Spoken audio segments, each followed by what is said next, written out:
We can try to find rhyme and reason for why predators attack. In nature, it isn't really pretty.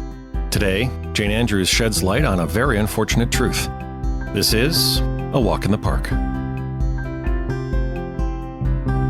My subject today is not a pleasant one. In observing nature, I look for connections of how what we experience in our lives may be like some natural occurrence in the wild. Sometimes those comparisons are not at all comforting. This episode of A Walk in the Park was necessary for me to rewrite. If I'm not sure of how my message comes off, I will give it a few days. It was a good thing this time. I was angry, sad, and triggered by disappointment. Sometimes in nature, we see a predator go unchecked. Perhaps that predator has no predator and can wipe out a crop or a species, throwing nature's balance out of whack.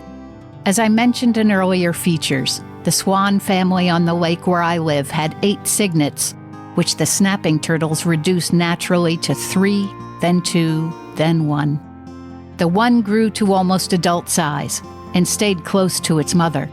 The father reportedly flew off, perhaps defending its dwindling brood never to return. And then this week I was powerless in watching the juvenile swan struggle underwater in front of its mother, leaving her all alone. With her last cygnet killed in front of her, and no mate, the swan spent the day roaming the lake, perhaps trying to make sense of it all.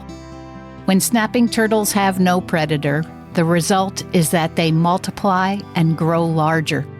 As a result of their bigger size and growing appetite, my husband and I were forced to discontinue our dog's favorite summertime pastime of jumping and swimming in the lake.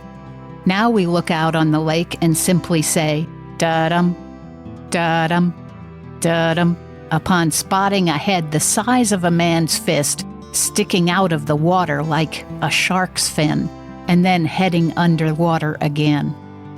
It makes me upset that a bully can go unchecked and wreak havoc on an entire family, that everyone is just trying to get along, do a good job, and a bully somehow finds it necessary to wreck it all. It attaches as well to memories growing up.